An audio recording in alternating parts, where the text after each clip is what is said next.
So is Paul's handed over terminology in Romans 1 an example of Paul using a divine curse formula common in the Greco-Roman world or not? Hi, my name is Dr. Jordan Koss, and this is the Millennial Harbinger channel. Found a great article for free online, and it is by the author Seon Kim. I don't know if you can see that. It's kind of tough to see. But found it, I believe, on academia.edu or academia.org or com. I'll put the link to this article in the first comment below the video. But the title of this really good article is God's Handing Over as a Divine Curse, a new reading of the paradidonai clause in Romans 1, 24, 26, and 28. And this article was published in ZNW. I forget how to pronounce it. I think that's German. Thank goodness for acronyms. The biblical academic journal of ZNW in the year of 2021. So, and it's about 25 pages long. Good read. But this is an example of a recent study on the Romans passage, and in particular on this handed over terminology that I've been focusing on in a few videos, especially with Beverly Gaventa's new commentary that just came out this year. And Kim takes a different perspective from Gaventa. You'll see that as we go through this article. And what I just want to do in this particular video is to try to explicate Kim's perspective, an argument, and what he thinks is the meaning behind the handed over terminology, how that differs from Gaventa, and perhaps how that, why I don't agree perhaps with Kim's conclusions as well. And I side more on the side of Gaventa than Kim. But despite the fact that I disagree with his conclusions, doesn't mean this is not a great article, and definitely one you need to consider and read if you're trying to understand Romans 1 and re-enchant your reading of that passage, and therefore re-enchant the conversation around sexual ethics and homosexuality, same-sex sexual relationships today, whether inside or outside our churches. Okay? So I've got a Band-Aid right here that's fallen off. Let's do this. Okay, so here's the intro to the article. Intro goes something like this. Although almost every word in Romans has been thoroughly discussed, attempts to unravel the thrice repeated paradidonai clause in Romans 1:18-32 have been surprisingly few. It seems like if you're going to talk about this subject, you've got to make that statement. Well, no, not a lot of people talk about it, but I am, right? And there he has a footnote to Beverly Gaventa's article from back in 2005 titled God Handed Them Over, Reading Romans 1:18-32 Apocalyptically. All right, she's written a ton more on this, but this is the one source that he repeatedly references and notes throughout his article. Okay, moving on with the intro. The verb paradidonai constitutes Paul's concrete description of God's penalty. But most modern translations, here we go. So he's just in this intro, he's saying, here's the problem. The first problem, not many people talk about this. All right. Second problem, here we go, translations. But most modern translations leave the reader without explanation as to how handed over or abandoning or withdrawing constitutes the actualization of God's furious wrath. A majority of English Bibles translates the verb as to hand over or to give up. Many German Bibles render it, I don't know how to say that German. They render it ausliefern. I'm not even going to keep trying. Render it the way they render it. And a lot of French Bibles, he says, opt for what looks like, I took 3 years of French in high school, livrer, probably mispronouncing that. BDAG suggests a rather idiomatic expression of it, to abandon. And here he goes. He's specifically saying, he uses the terminology problem. The problem is that the reader of English or German or French Bibles could easily get the impression that God is almost absent in punishing sinful humankind. This problematic situation is not different in academia. Interesting. Some currents among exegetes read the passage as God's abandonment or withdrawing. A reading based on these translations and studies frequently leads to the interpretation that God did not restrain them, but allowed them to enmesh themselves in the toils of their own chosen courses. In John Ziesler's phrasing, this is somewhat at odds with Paul's dreadful announcement in 118 and 132 that of God's orge, or wrath, being revealed. And God's decree is that those who do such things, transgressions, deserve to die. Thus, it is imperative, here we go, imperative to revisit the thrice repeated paradidonai clause. This argumentative flow of the text sets a frightful tone through and through, and the meaning of paradidonai verb should be in accordance with this tenor. You'll hear that term throughout the article as well, the tenor of Paul's words in Romans 1. And namely, that tenor is this, he says, namely, God's directly vengeful, punitive reaction to sinful human beings. Okay? So the goal, he says, of this essay is to provide a plausible and more relevant religious context for unraveling Paul's repetitive use of paradidonai in Romans 1, so as to shed some fresh light on the as yet neglected meaning and function of the term in Pauline argumentation. I insist, he says, that reading the passage in light of a broad Greco-Roman, including Jewish religious context, generates a more coherent and sensible interpretation, particularly focusing on ancient binding curses. This is his main article, that Paul's terminology, it's to be understood, the handing over terminology is to be understood within the context of ancient binding curses, in which the verb paradidonai was extensively employed as a terminus technicus. God's handing over is to be construed as divine cursing punishment.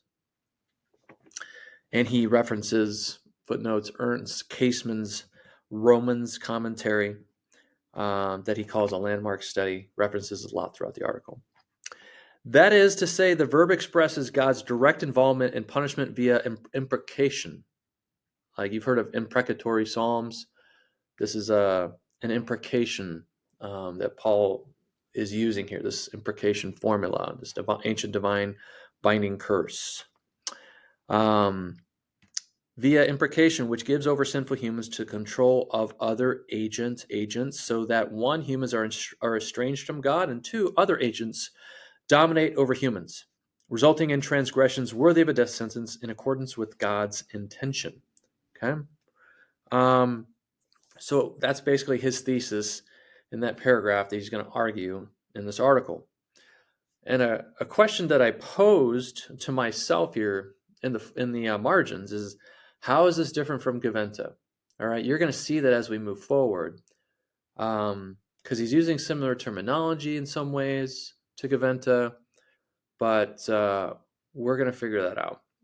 Okay. So he goes on with one more paragraph in this introductory section. After specifying the discursive overtones and leitmotifs of Romans 1:18 to 32, I first established the usage of paradidonai in the Septuagint, and then extensively examined how this verb was used as a technical term in the Greco-Roman custom of binding curse. By reading paradidonai within these contexts, a better understanding of the weighty connotation of the verb in Paul's discourse emerges. That is to say, paradidonai connotes God's direct punishment. He italicizes direct. Direct punishment, which is nothing other than a curse that brings about the death of humans as a consequence, not a mere abandoning, permitting, or abstention, or let's say a more passive role that God takes in this handing over of human beings. He's saying that God is more direct and active here than passive. If this thesis, he says, is granted, it may also provide us with a cogent reading of Romans as a whole, especially of how the theme of slavery to and freedom from passions and desires in chapter 6 and 7 seamlessly connects to the overall argument in Romans 1. Thereby, the present study in some sense solidifies and substantiates passing comments in Caseman's landmarks commentary, with philological evidence. Romans 1:18, quote, says that God's wrath falls as a curse from heaven on despisers of the first commandment. Phenomenologically, I think I got that word right, wrath is the power of the curse. Okay? There he references Caseman's commentary on Romans once again. So that is the conclusion of his introductory section. A few pages there. Let's see. All right. Let me skip to the concluding section now and kind of just start out with the frame. And then we'll move to the kind of middle sections. After the introductory section, he writes, there's 4 or 5, let's see,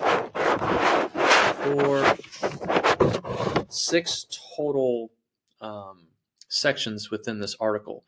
The introductory section plus 6 more sections. The 6th and final section is the conclusion. And here he says this, okay? Concluding remarks. It is hoped that the thesis of the present study is demonstrated sufficiently to excuse a brief conclusion. So it is a brief conclusion. A closer study of the phrase paradokon autus ha theos makes one fully appreciate the dreadful and terrifying nature of the revengeful punishment of God in Romans 1:18-32. In response to the erring human beings, the act of God is not simply withdrawing, permitting, or abstention, passive handing over. Rather, God is actively involved in the cursing and punishing the sinful humans, restraining of God's truth. Thus, the first readers and hearers who caught the nuance and connotation of the verb paradidonai would have fully understood how frightening and vengeful was the manifestation of God's wrath, and on the other hand, would have appreciated the curse-shattering gift of God in Christ and the transformative power of the gospel that reverses the accursed state of human beings. Any Roman believer who grasps this point must have appreciated Romans 5:9 much more than modern readers who read the translated Bible. And there he quotes Romans 5:9 in Greek. I'll spare you. Won't read that. So it is a very brief conclusion, but there again, he says the same thing in the introduction. So basically, after reading this through a couple times, I think that Kim was not so much trying to argue against translating, handing over in a passive manner, such as God withdrawing or permitting or abstention. When you actually get into the article, he's really trying to counter Gaventa more than anything. Sure, he's got a whole section saying, hey, the withdrawing, the permitting terminology translation, that's wrong. But then he's got a whole section we'll get to on the Septuagint, which is basically to say, hey, Gaventa's wrong, which is interesting. So Gaventa and what he calls her apocalyptic conflict reading, he says, no, you don't need to do that. You don't need to assume that there are evil supernatural beings behind this terminology contextually, assuming that God is handing human beings over to them. He's basically arguing against that take that Gaventa's reading, which is also Dr. Michael Heiser's take when reading Romans 1:18-11 in light of the Deuteronomy 32 worldview, which again he says Romans 1:18 and following is kind of like the best place to see the Deuteronomy 32 worldview at play. Paul's basing his entire argument upon that foundation, if you will. Okay, so interestingly, it seems like the whole article was to more so to counter Gaventa in preference for his divine binding curse formula argument than anything else. And I think that if I go back to Gaventa's Romans commentary, which I have on the shelf over here, I think Gaventa even says some particular things in partial response to this line of thought that Kim is arguing here in this article. Since, again, this article is from 2021, and she just published her Romans commentary in 2024. Okay, now let's get back into the article, the meat of the article. Okay, so the first section is about, it's titled Delimiting the Tenor of the Discursive Context, Revelation of God's Wrath, where basically he says in this section 1, which runs several pages long, it's a long section. I'll point out a few things. I'm not going to read the whole thing. It's quite long. But in this first section, he's basically saying the abandonment, the withdrawal, the abstention, the passive way of interpreting or translating the handing over terminology, that's wrong. That's what this section's all about. Okay? And so several things I want to highlight here one of the things is this. So he references James Dunn's commentary in the word biblical commentary. I believe that's what it is. Yeah. So in this paragraph, this is what he says when he references James Dunn. Our text has a well-balanced structure that anchors the theme of the revelation of divine wrath, 118, indicating that the threefold repetition of the word paradidonai in the pericope of 124 to 32 is to be construed as referring to the consequence of God's anger and an enactment of God's justly revengeful punishment.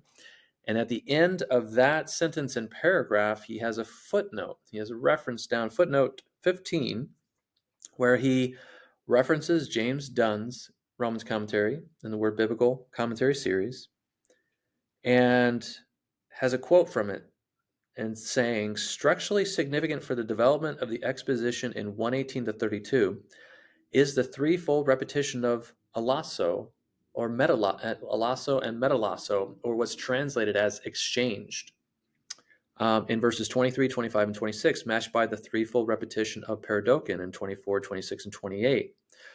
So, okay, interestingly enough, he footnotes that, Dunn's comment, about not only is it important to notice the handed over paradidonai term being used 3 times, but also the exchanged alasso, metalasso term being used 3 times along with the handed over terminology. But that's it. All he does is reference it. He doesn't think that's apparently very significant to get to an understanding of how we should translate and understand handed over paradidonai. But as I went through my paper in the first, 7 episodes of this channel, it's really, I think, really important to get out what Paul is saying and to see the Deuteronomy 32 worldview at play by noticing and going to those passages back in the Septuagint that have both exchanged and handed over paired together in particular passages that you can find in the Septuagint. I think that those 2 terms together help lead you to a better understanding of handed over and what's going on in Romans 1, better than just focusing on paradidonai alone. Now, focusing on paradidonai alone can be very fruitful, but those 2 together, I think, lead to a better reading. But Kim doesn't do that. He doesn't do that here. He just references Dunn's commentary and where Dunn says that, and that's that. So why does he do that? I don't know. But I think that's one of the weaknesses of his argument. Right here, it's one of the weaknesses that he just simply ignores. References it, but ignores it. And I think, though, if he did look into that, it would actually speak against his thesis, right? But oh well. Okay. But then he goes on and disagrees with Dunn's interpretation, and He says Dunn's interpretation underestimates the overall mood of the given passage. So this section 1's about here's all the incorrect ways of translating and understanding what Handed Over is getting at in terms of what God is doing in light of his wrath, etc. Anything else I want to highlight in this section, though? Okay. Towards the end of section 1, he says this. Even if we accept, for argument's sake, that a prepositional phrase with ace, the ace, epsilon iota sigma, is to be understood as indicating the purpose of punishment as Jewett opines, it is difficult to read these prepositional phrases with ace as depicting God's confining the heart within the twisted circle of its desires. How and in what sense can lust, desires, and the mind function in official custody?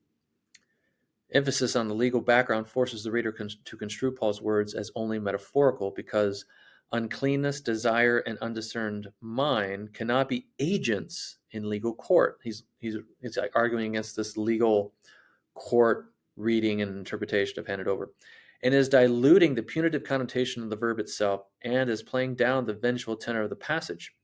As a result, notwithstanding Jewett's stress on God's direct involvement, it unfortunately reduces God's active role in punishing humans.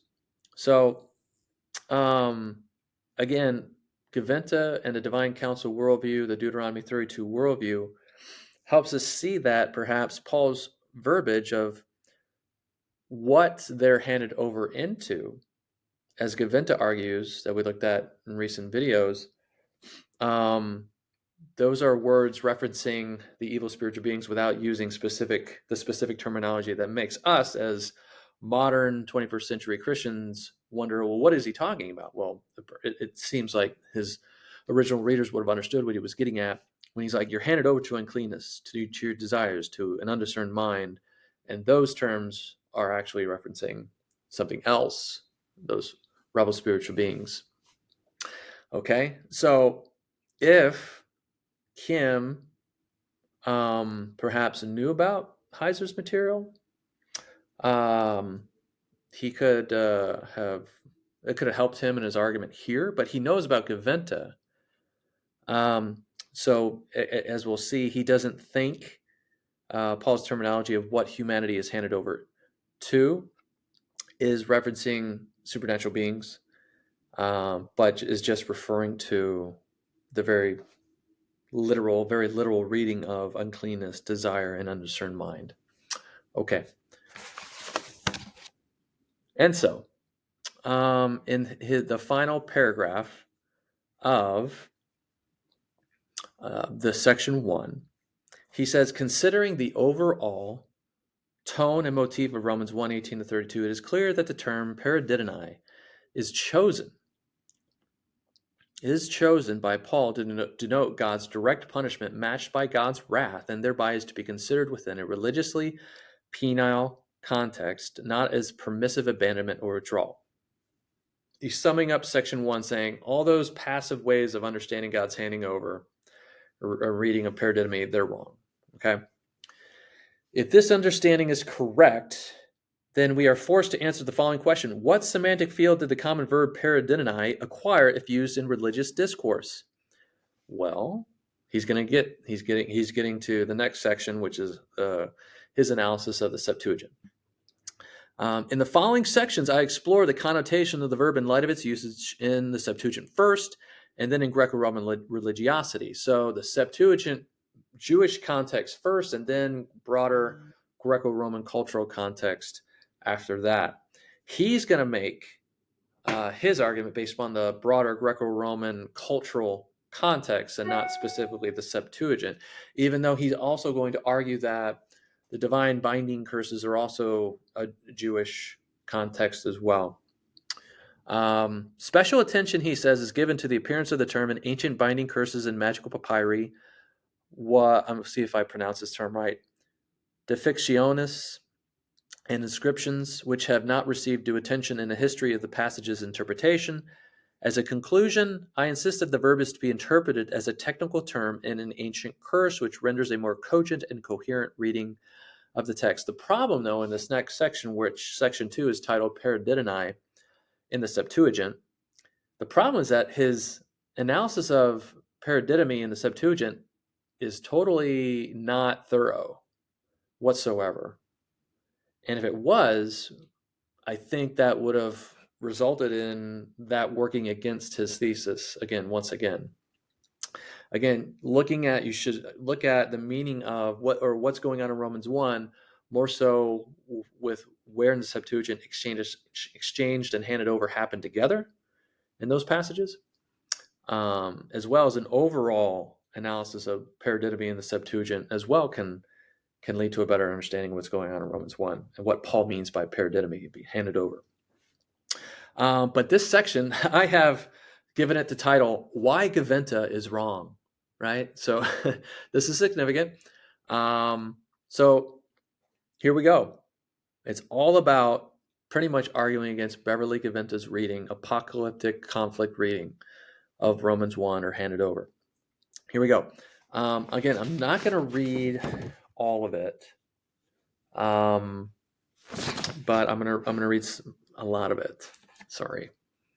Here we go. In the present section, I argue that examination of the usage of the verb paradidomi in the Septuagint illuminates the phraseology of Romans 1:18 to 32, but does not exhaust the meaning of the term, as claimed by apocalyptic reading of Paul. In the Septuagint, a number of cases use paradidonai to denote handing over someone or something to another agent. The most thorough study on the subject was offered by Gaventa.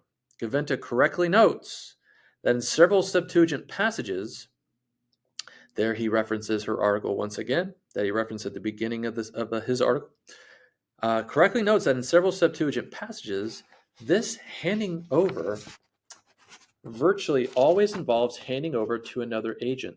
I share only a few passages from the Septuagint. Okay, and here's the passages that he shares. He shares Deuteronomy 2:24, Joshua 2:24 Septuagint as well, Jeremiah 21:10 Septuagint, Psalm 117:18 Septuagint. He mentions those four, but he also makes a footnote, says a comprehensive list of the occurrences of the verb in the Septuagint can be found in Gaventa's article. Okay, so he only lists four. So he goes on and says this. Generally speaking, it is quite right that the use of paradidomi to refer to turning someone or something over into the custody of another, or to surrender in a military context, appears in a variety of sources, both biblical and non-biblical. There he was quoting Gaventa. But, he says, Gaventa unfortunately puts unduly heavy emphasis on the aspect of conflict in these passages, which, again, I disagree with. Here's his reasoning why. She reads Romans 1:18 to 32 as a discourse on God's own active role in a cosmic conflict and surrendering humanity for a time to what we may call the anti-God powers, chief among which are sin and death. Gaventa translates the verb paradidomi as surrender, in the sense of handing over to another power as a cosmic entity. Okay? Since she interprets Romans 1:18 to 32 as a cosmic apocalyptic discourse. Okay. I agree with Gaventa's general take here. But then he goes on in a new paragraph and says, it is my contention that handing over to another agent or power does not necessarily have to do with conflict between the two apocalyptic, cosmic, competing powers. Even a quick survey of the semantic spectrum of paradidomi in Hellenistic religious context does not support her claim. We will see this point in the next section. Again, I think he's wrong there, but he's making the argument that when you look at paradidomi in the Greco-Roman cultural context, that's where you find the better reading, rather than Gaventa's apocalyptic conflict take of seeing how paradidomi is used throughout the Septuagint, the Old Testament. Okay, so he says this. The thesis of the advocates of the Greek background of this formula could attain a more focused perspective if we carefully explore how the verb paradidonai is used in religious contexts like in Paul's letters. We can see in the Greco-Roman binding curses, especially preserved in lead tablets, a measure, that's lead tablets is what the term defictionis, if I'm pronouncing that right, is referring to, like curses that are written on these small little lead tablets. A measure of counter evidence to Gaventa's claim we could find, he says, if we look at that. One of the dominant verbs in binding curse formulas was paradidonai, with no connotation of cosmic conflict or apocalypticism. Okay? So he's arguing against this enchanted view of paradidonai, the supernatural take on paradidonai, which I don't like, but again, I don't disagree with it just because I don't like it, or just because it doesn't fit with the paper that I presented in the first 7 episodes.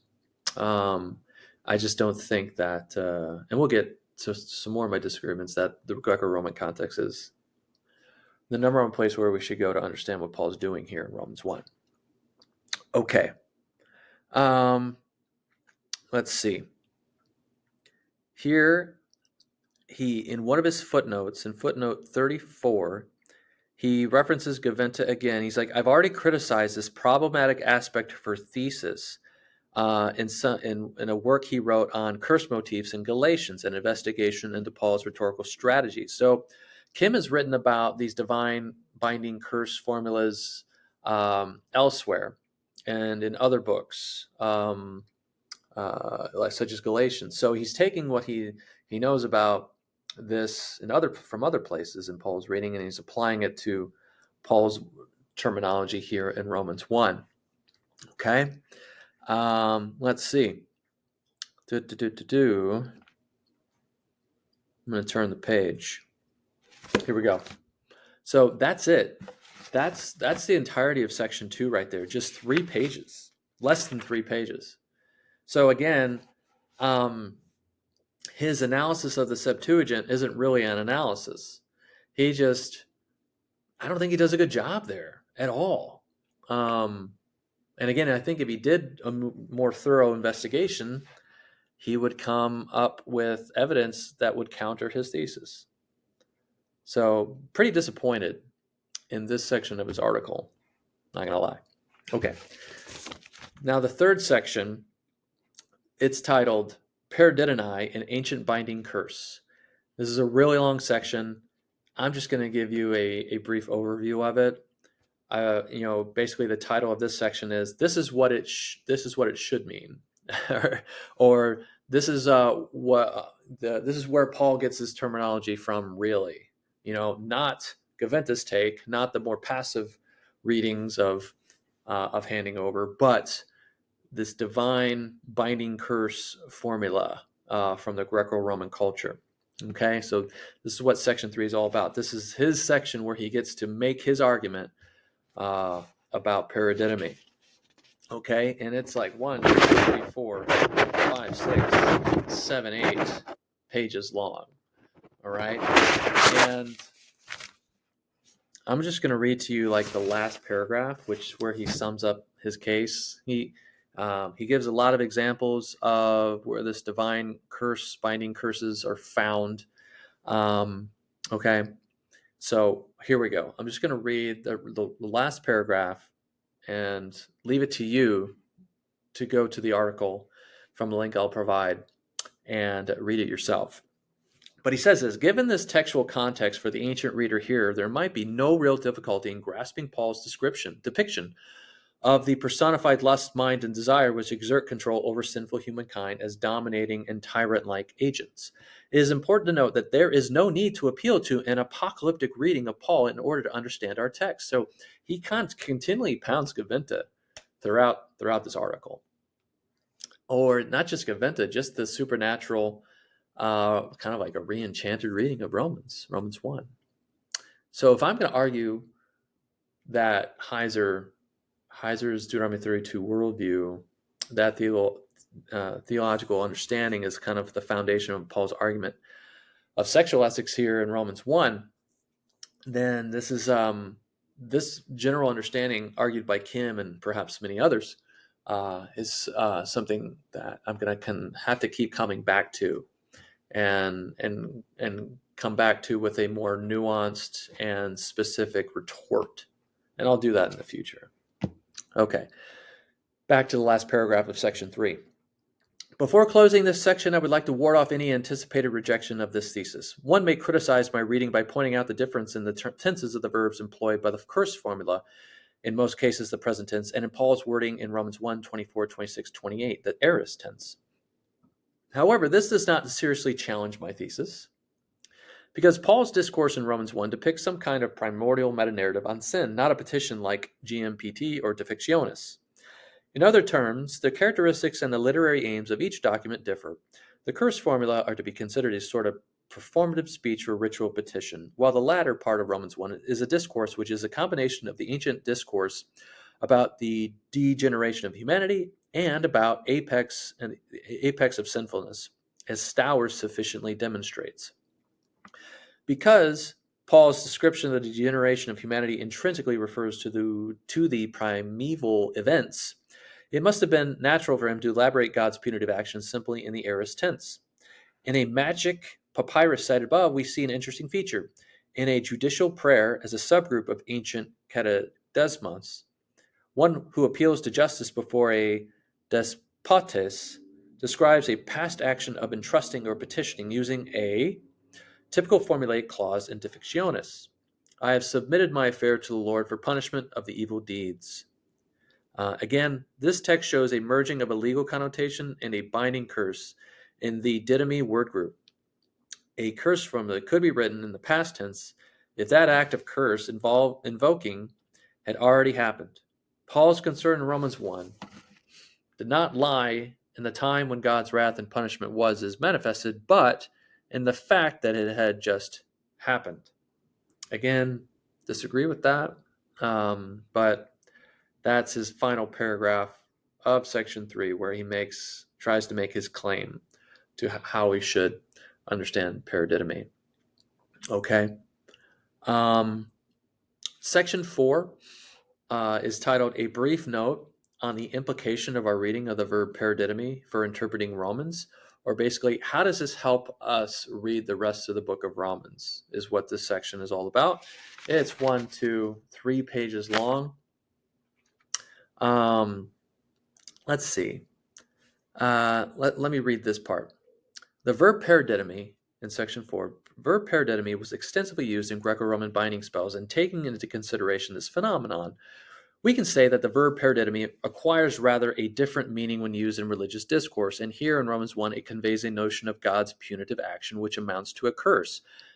Then Paul's logic is clear. Human beings did not want to worship God, and a manifestation of divine fury. God cursed them by handing them over to the power of passions, literally passions, lusts, the undiscerning mind. Human beings who are under the controlling power of passion are forced to commit a series of sins, and the result is God's decree of a death sentence. This is, again, is a disenchanted reading. It's contra Gaventa and the apocalyptic conflict, understanding that God hands humanity over to the powers, the principalities, the rebel sons of God that Heiser talks about in his books and in his videos as well, in his podcast.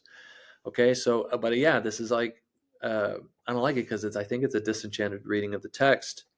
Okay, so he says this reading could be rendered from a different angle, namely from the perspective of a human being. The downward spiral or moral declension progresses from 1, the disobedient, willful decision for idolatry, to 2, the less freely chosen consequences of degrading passions, to 3, the even less freely chosen consequences of an unfit mind that is so unable to discern right from wrong that it approves what is wrong.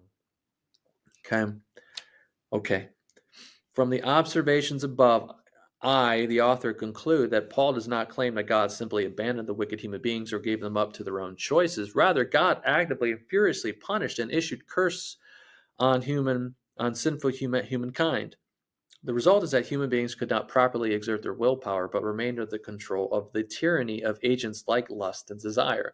And those agents that they are tyrannized by are literally, in his mind, just human lust, human desire, not the powers.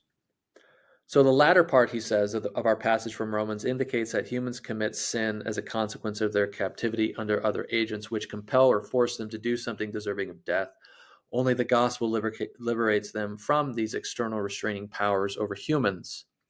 In Christ, they now possess capacity to control their lust and desire. Okay?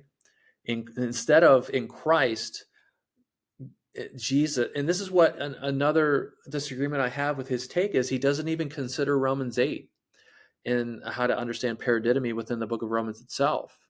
Like he says, in Christ, humans now possess a capacity to control their lust and desire, whereas Christ, who was handed over to these powers, defeated them in his death, burial, and resurrection, just like that's like a second Enoch, if you will. He was handed over himself so that he could free humanity who was held captive as a result of their being handed over. So again, another reason why I think Kim's reading is wrong is like he doesn't go to Romans 8, as we talked about with Gaventa's commentary in those two videos. And he doesn't mention Romans 8 and how to understand paradidonai while it was used there of Jesus's being handed over, right? Where Paul makes explicit what he's referring to in Romans 1 in a little less explicit way, where Paul's more direct in his terminology of the ones who will not overcome humanity, those rebel spiritual beings that he uses several different terms to describe there at the end of Romans 8. So again, that's like, okay, number two, like, I think he should have done that. He should have confronted that and tried to counter that, but he didn't do that. But he says this is a premise and rationale for Paul's exhortation in Romans 6, 12, 19, 21, 23. Note also the linguistic echoes of Romans 1 that reverberate across these verses, such as impurity, passion, shame, and death. Okay. He goes on to mention several different interpretive insights. I'll leave you to read what those are. Okay. And the section wraps up. His fourth insight is this. I'll read this one. He gives 4. Here's the last one. And we'll wrap up here in a few minutes. Fourth, he says, Romans 1 does not necessarily refer to cosmic apocalyptic conflict, as Gaventa and others would construe it. Again, he's just, continually hammering Gaventa and this supernatural reading of Handed Over. As noted above, any notion of conflict, let alone cosmic battle, is not in view for Paul. I don't think he's sufficiently argued against that take, but at least in Romans 1, he says, okay, there's no cosmic battle in view or conflict in view, at least in Romans 1. Paul appropriates a popular curse formula to stress on the predicament of humans and God's responding wrath. For the first reader here of the letter, Paul's reference to God's cursing punishment would have reminded them of the invaluable gift of salvation. Before the gospel of faith came, humankind was in an accursed status. So this isn't really a fourth interpretive insight. This is just restating what he's already said within the article. So I don't know why he just said this again. But here he's just really explicit in his disagreement with Gaventa or this enchanted reading and understanding of Handed Over in Romans 1. So yeah, I don't like it. But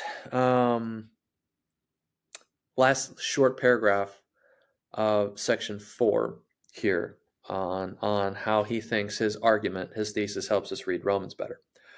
Through the miraculous power of God, he says, humans are now now under the rule of God's grace can bear fruit for sanctification and attain eternal life.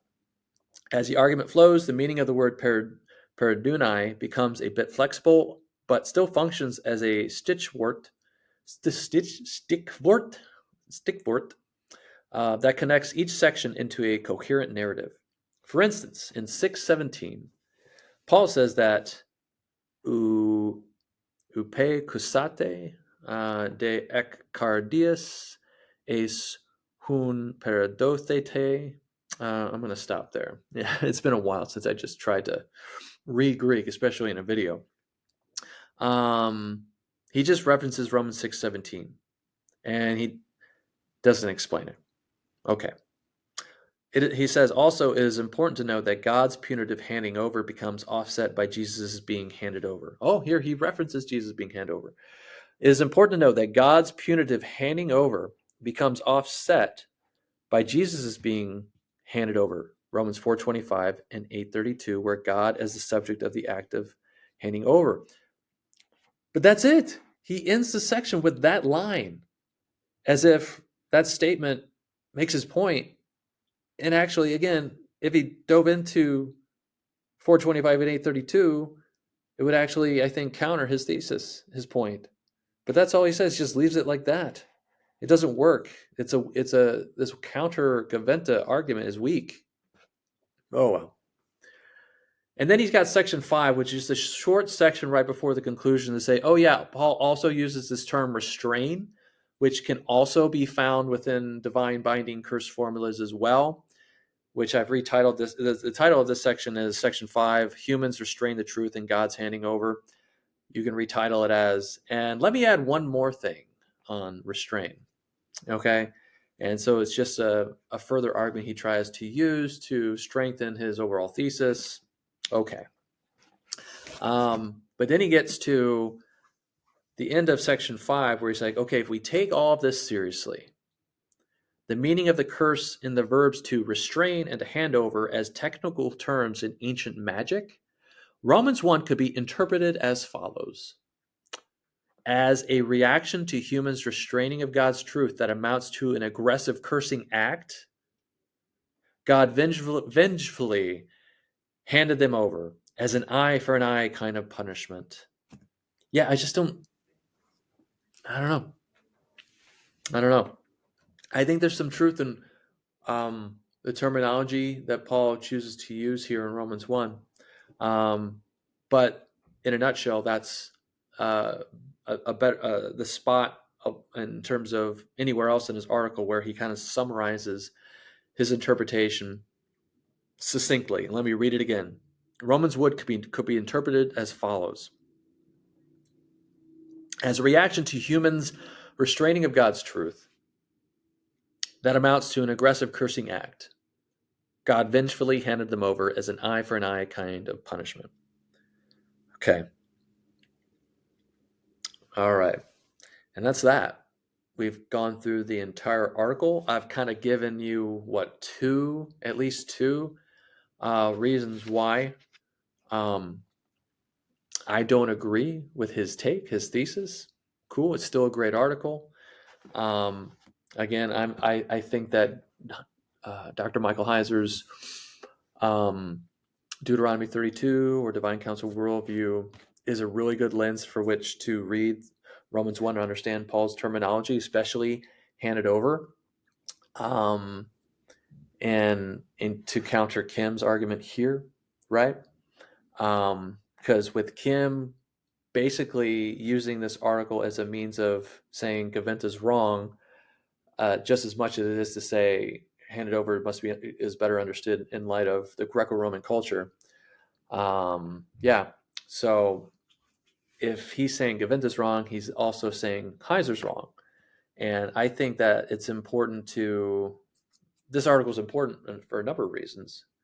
And for one is I think we need to come back another time to kind of give a more specified, detailed reasoning and argument in terms of why this particular take on handed over in Romans 1 overall in Kim's thesis is not as accurate as he argues in this article, but still, again, a great article. All right, guys, I hope you enjoyed this video. Again, I'm going to put a link to this article in the comment section below the video. Check it out, read it. It's only going to help you understand Romans 1 better. And we will see you next time. Take care. Bye.